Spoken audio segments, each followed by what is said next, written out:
हजारीबाग के इचाक प्रखंड में हाथियों का उत्पात। इन दोनों जंगली हाथियों ने प्रखंड के कालाद्वार और फफूंदी गांव में जमकर उत्पात मचाया। ये हाथी रिहायशी इलाके में काफी देर तक घूमते रहे, एक राशन दुकान में तोड़फोड़ मचाया और खेतों में फसलों को तबाह कर दिया। बताया जा रहा है कि ये इलाका हाथियों का कॉरिडोर हुआ करता था, लेकिन जंगल की कटाई के बाद इनका आशियाना छिन गया और ये हाथी रिहायशी इलाकों में जमकर उत्पात मचा रहे हैं।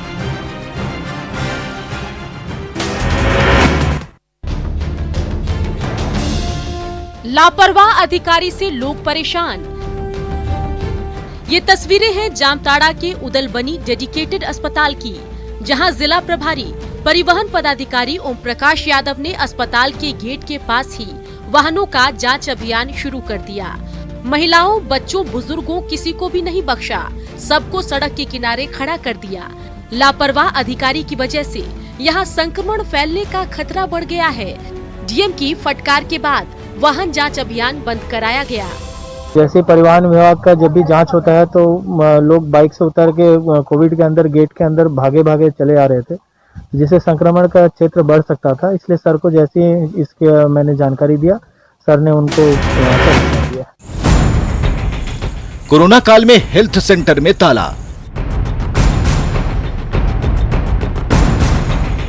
पाकुड़ के जयनगर उप स्वास्थ्य केंद्र में लटका ताला कोरोना काल में भी नहीं खुल सका। सालों पहले लाखों रुपए की लागत से जब अस्पताल की ये बिल्डिंग तैयार हुई तो आसपास की बड़ी आबादी की उम्मीदें इस पर टिक गई, लेकिन लंबे अरसे बाद भी अस्पताल का गेट मरीजों के लिए नहीं खुल सका, जबकि ये इमारत अब जर्जर होती जा रही है। ऐसे में स्वास्थ्य विभाग की मंशा पर गंभीर सवाल खड़े हो रहे हैं।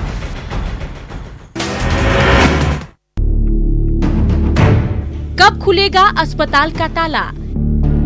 ये सवाल है गुमला के घाघरा प्रखंड के मरसरिया गांव के लोगों का।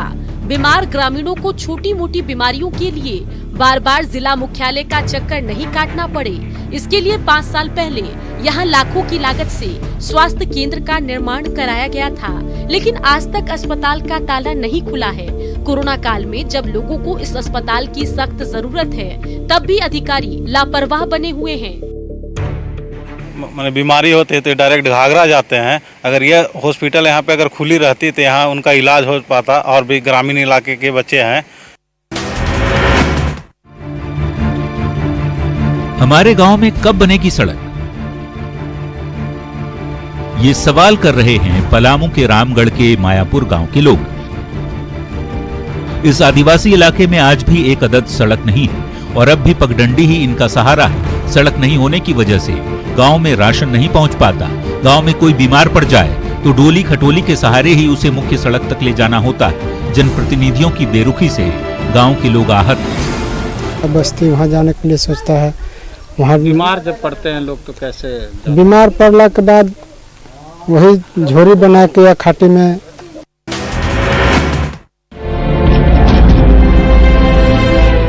बाढ़ ने किया बर्बाद। मधेपुरा के कई इलाके अभी भी बाढ़ की चपेट में हैं। चारों ओर पानी ही पानी है। सैकड़ों एकड़ में लगी धान की फसल डूबकर बर्बाद हो गई है, तो कई बीघे में फैले केले के बागान का कुछ ऐसा हाल हो गया है। कड़ी मेहनत से तैयार फसल का हाल देखकर किसानों की मुश्किलों का ठिकाना नहीं है। ऐसे में बाढ़ में बर्बाद किसानों के आंसू पोंछने के लिए सामने आया है मधेपुरा का कृषि महकमा।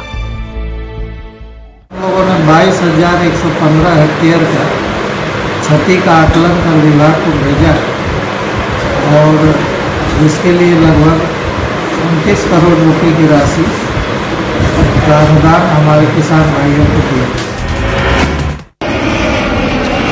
कब उड़ान भरेगा कटिहार?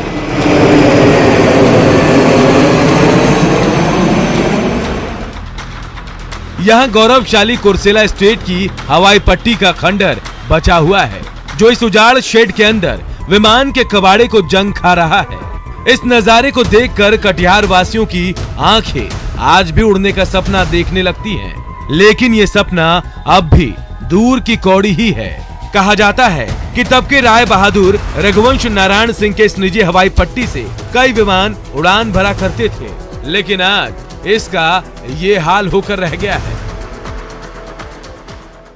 कहीं न कहीं ये हम लोगों के लिए गौरव की बात है कि हम इस क्षेत्र से आ रहे हैं जहाँ पर कि लोग उस समय सही से कार के बारे में नहीं सोचते थे और उस समय यहाँ के लोग हवाई जहाज़ से उड़ा करते थे और वो विलुप्त हो गया। अगर यहाँ ये चीज़ संजो कर रखा जाता है एक तरीके संग्रहालय के रूप में, तो आने वाली पीढ़ी को भी जानने का मौका मिलता है। हमारे यहाँ भी कभी रनवे हुआ करता था, कभी हवाई जहाज़ उड़ती थी। मछली पालो, मच्छर भगाओ। दरभंगा को जिद्दी मच्छरों से छुटकारा दिलाने के लिए डीएम त्यागराजन ने अनोखा प्रयोग किया है। यहाँ नालंदा से करीब 20,000 गंबूजिया मछलियां लाई गई हैं। इन मछलियों को तालाबों और नालों के ठहरे हुए पानी में छोड़ा जा रहा है। ये मछलियां मच्छरों के लार्वा को खा जाती हैं, क्योंकि लार्वा ही इनका मुख्य भोजन है। लार्वा के खत्म होने से मच्छर खुद ब खुद खत्म हो जाएंगे। ऐसा प्रयोग नालंदा के बिहार शरीफ में किया जा चुका है और वहाँ ये प्रयोग सफल रहा था। इस मछली को डाल देने से उस सारा लार्वा को खा जाता है। सिर्फ इसका मच्छर ही भोजन है और ये 2 महीना रहता है। बच्चा देने के बाद खुद ये मर जाता है मच्छर। देखिए, मछली का नाम गंबूसिया है और पहले प्रयोग के तौर पर हम लोग नालंदा जिला के बिहार शरीफ में वहाँ पर प्रयोग किए थे। वहाँ काफ़ी कारगर रहा। मेहनत कम, मुनाफा ज्यादा। बायोफ्लॉक फिश फार्मिंग ऐसी ही आधुनिक तकनीक है। बेहटा के युवा किसान रामजी कुमार इसकी मदद से 10,000 लीटर पानी से भरे इन बड़े बड़े हौदों में मछली की पैदावार बढ़ाने में जुटे हुए हैं। ये इसी वैज्ञानिक तकनीक का कमाल है कि 3-4 महीने के अंदर ही इस टैंक में 5 से 6 क्विंटल मछली का उत्पादन हो रहा है। बाजार में जैसे जैसे मछली की मांग बढ़ रही है, वैसे वैसे इस तकनीक को अपनाने वाले किसानों की संख्या भी बढ़ती जा रही है। 12,896 लगभग 8-9 हज़ार रुपये महीने आ जाता है घर में बैठ करके अपना काम। और ये है कि आप दूसरे काम करते हुए भी इसको कर सकते हैं। ऐसा नहीं है कि दिन भर आपको इसको समय देना है। नल है पर पानी नहीं। औरंगाबाद के मुख्तियारपुर गांव की गलियों में पीएचईडी विभाग ने नल जल योजना के तहत पाइपलाइन तो बिछा दी है, लेकिन उन नलों से आज तक एक बूंद पानी नहीं मिल सका। जबकि सरकारी कागजात में ये योजना न सिर्फ पूरी हो गई, बल्कि निर्माण एजेंसी ने इसकी पूरी रकम भी नकार ली। अब इस गांव के ग्रामीण हर दिन इस सूखी पाइपलाइन और इस टंकी को देखकर संतोष करते हैं।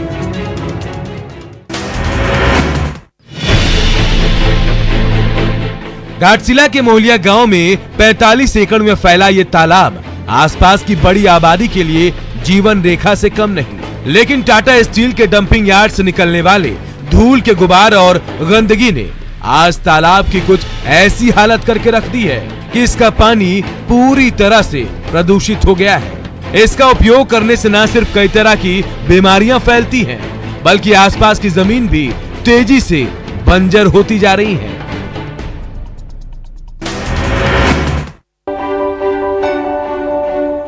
लॉकडाउन में जिंदा हुआ गुरुकुल।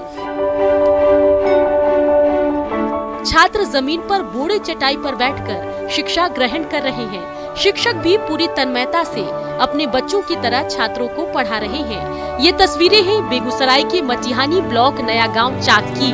लॉकडाउन के चलते स्कूल बंद है, लोगों की आमदनी बंद हो गई है, लिहाजा लोग गुरुजी को ट्यूशन का पैसा नहीं दे सकते हैं, लेकिन वो गुरुजी को इसके बदले अनाज और दूध जैसी चीजें दे रहे हैं ताकि गुरुजी के जीवन की गाड़ी चलती रहे।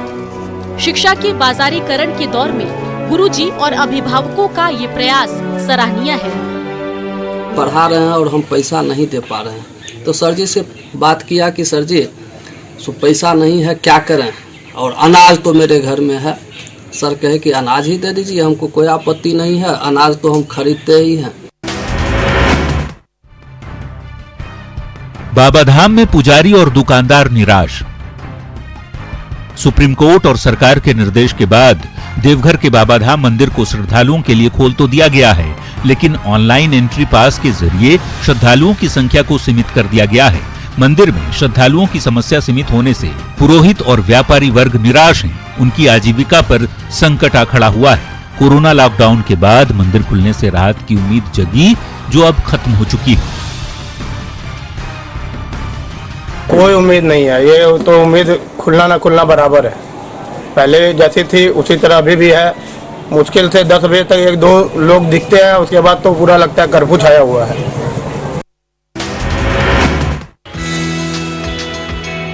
अनलॉक हुई रफ्तार।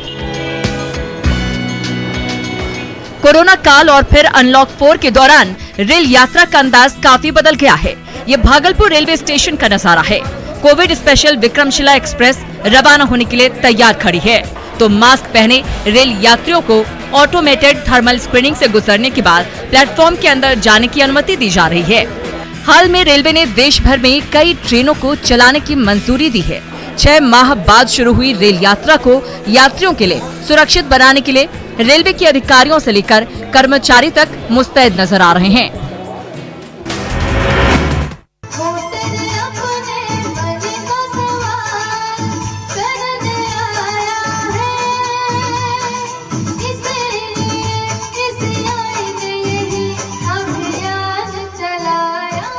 वोटर जागरूकता अभियान तेज।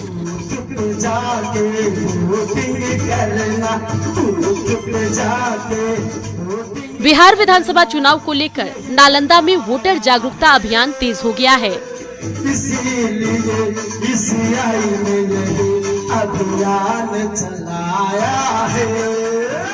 कहीं वोटरों से प्रतिज्ञा कराई जा रही है, तो कहीं रंगोली और जनसंपर्क के माध्यम से वोटरों को जागरूक किया जा रहा है। लेकिन इन सब से अलग है स्वीप आइकॉन आशुतोष कुमार मानव और बाल कलाकार संदीप हल्दर का प्रयास, जो फिल्मी धुनों पर गीतों के माध्यम से लोगों को जागरूक कर रहे हैं।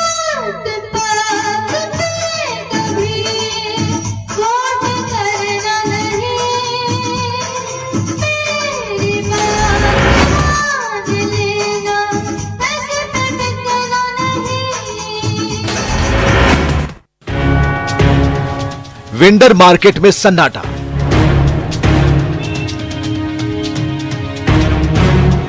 हजारीबाग नगर निगम ने फुटपाथी दुकानदारों को बसाने के लिए यहां पर 2 साल पहले ये अस्थायी वेंडर मार्केट तैयार किया था। लॉटरी के जरिए 100 से ज्यादा दुकानदारों को ये दुकानें अलॉट भी कर दी गई, लेकिन आज तक यहां कोई दुकान नहीं खुली। नतीजतन एक एक कर यहां से टीन की चादरें गायब हो रही हैं, तो फुटपाथी दुकानदार अब भी सड़क के किनारे बेतरतीब तरीके से अपनी दुकान लगा रहे हैं। जगह का चयन हुआ उन लोगों के लिए था, तो उन लोगों को खोलना चाहिए। एक बार खोलने से क्या होगा, अगर 90 दुकान खुल जाए तो ऑटोमेटिकली वो मार्केट लगेगा, लोग आएंगे। एटीएम पर हैकर की नजर। लौह नगरी के चौक चौराहों पर कई बैंकों के एटीएम हैं, जहां रकम निकालने वालों के लिए ग्राहकों का तांता लगा रहता है, लेकिन ज्यादातर एटीएम में सुरक्षा गार्ड नदारद हैं।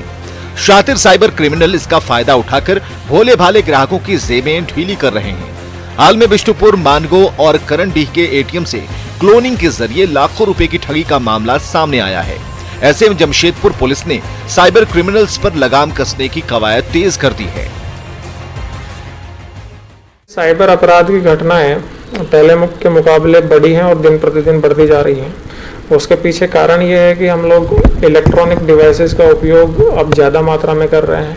लोगों को जो अपराधी हैं उनमें भी साइबर के प्रति जानकारी ज़्यादा बढ़ रही है। उद्योग धंधों का मरघट। सालों से बंद पड़ी ये मशीनें कभी बोला करती थी। इस जंगल झाड़ी और खंडहर के बीच कभी दाल और तेल मिलों का साम्राज्य हुआ करता था, लेकिन राजनीतिक उदासीनता और अपराधियों के तांडव के चलते अररिया का ये इलाका आज उद्योग धंधों का मरघट बनकर रह गया है और रह गई है तबाही और बर्बादी की ये निशानी। तब से आज तक कभी भी इस इलाके की पीड़ा को दूर करने का प्रयास नहीं किया गया।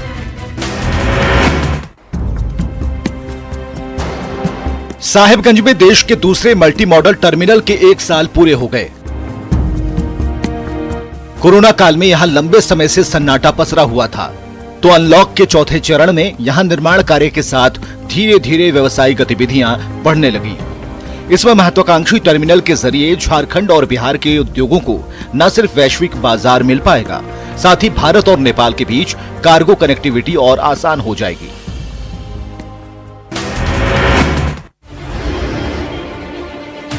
चक्का जाम से करोड़ों का नुकसान। यह ईस्टर्न कोलफील्ड की जामताड़ा रेलवे साइडिंग का नजारा है। चारों ओर सन्नाटा पसरा हुआ है। मालगाड़ियों की बोगियां जहां की तहां रुकी हुई हैं, तो कोयला लदे ट्रकों के पहियों पर भी ब्रेक लग गया है।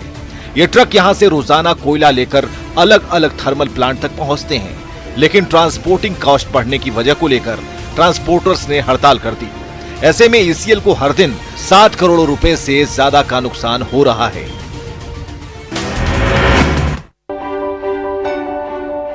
राजगीर में मलमास पूजा की तैयारियां तेज। नालंदा के अंतर्राष्ट्रीय पर्यटन स्थल राजगीर में अधिक मास के दौरान 18 सितंबर से 16 अक्टूबर तक मलमास पूजा का आयोजन होगा, जिसके लिए तैयारियां तेज है। कोरोना के चलते इस बार यहां सालाना मेले का आयोजन नहीं होगा। 33 कोटि देवी देवताओं की पूजा अर्चना होगी। इस दौरान श्रद्धालु सप्तधारा कुंड में भी स्नान नहीं कर सकेंगे। मलमास मेला पहले की तरह तो नहीं चलेगा, परंतु भगवान 33 कोटि देवी देवताओं का जो आगमन है और धर्म के अनुसार जो उनका वैदिक परंपरा के अनुसार पूजा पाठ है, तीर्थ पूजन एवं ध्वजारोहण, वो सब चलेगा। जागो वोटर जागो, इसी संदेश के साथ सहरसा कलेक्ट्रेट कैंपस से ये मतदाता जागरूकता रथ गांव की ओर रवाना हुए। इसमें मतदाताओं को संदेश देने के लिए बड़े बड़े पोस्टर्स लगे हैं, तो इस तरफ लगी एलईडी टीवी में चल रहे वीडियो के जरिए वोटिंग डे के दिन वोटर्स को अपने मताधिकार का प्रयोग करने के लिए प्रेरित किया जा रहा है। बिहार में कुछ दिन के अंदर चुनाव होने जा रहे हैं। ऐसे में कम वोटिंग प्रतिशत वाले इलाकों में ये जागरूकता रथ बड़े काम के साबित हो सकते हैं। लोएस्ट वोटर टर्नआउट के जो बूथ हैं, जो लास्ट इलेक्शन में जहाँ पे कम वोटिंग हुई है, वो लोग चिन्हित किए, वहाँ पे विशेष रूप से रथ जाके लोगों को जागरूक करेंगे ताकि वहाँ पे ज़्यादा टर्नआउट लोगों का हो। खिलाड़ी के हाथ में झाड़ू। गुमला की होनहार एथलीट सुप्रीति कच्छप हाथ में झाड़ू लेकर सफाई में जुटी हैं। कोरोना ने जहां उन्हें प्रैक्टिस से दूर कर दिया, तो घर की साफ सफाई करना ही अब उनकी दिनचर्या है। आज भी वो खेलो इंडिया प्रतियोगिता का ये सर्टिफिकेट लेकर पुराने दिनों को याद करती हैं, जब उन्हें देश भर में पहला स्थान मिलने पर झारखंड सरकार ने 1 लाख रुपए का इनाम देने का ऐलान किया था, लेकिन अब तक न सहायता राशि मिली और न कोई सुविधा। सरकार की ओर से बोला गया था सर कि मतलब अपने स्टेट के जो मंत्री हैं, मुख्यमंत्री, वो मतलब तुमको झारखंड सरकार 1 लाख का इनाम देगा। अभी तक कुछ नहीं मिला सर।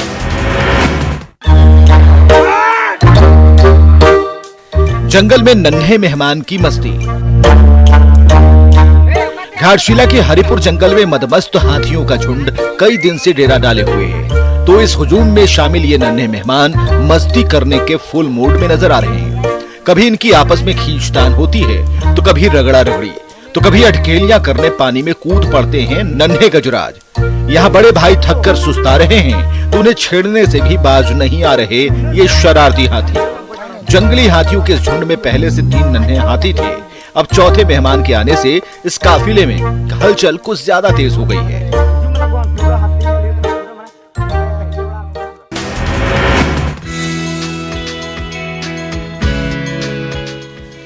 सेंचुरी को पर्यटकों का इंतजार। कोरोना काल में महीनों बाद प्राकृतिक खूबसूरती से भरपूर सरायकेला की तलमा वाइल्ड लाइफ सेंचुरी के दरवाजे खोल दिए गए हैं, तो ये माकुला कोचा गेस्ट हाउस भी पर्यटकों का बेसब्री से इंतजार कर रहा है। यही नहीं, दूर दराज से आने वाले सैलानियों को कोरोना संक्रमण से बचाने के लिए वन विभाग की ओर से लगातार साफ सफाई से लेकर कोने कोने का सैनिटाइजेशन भी कराया जा रहा है।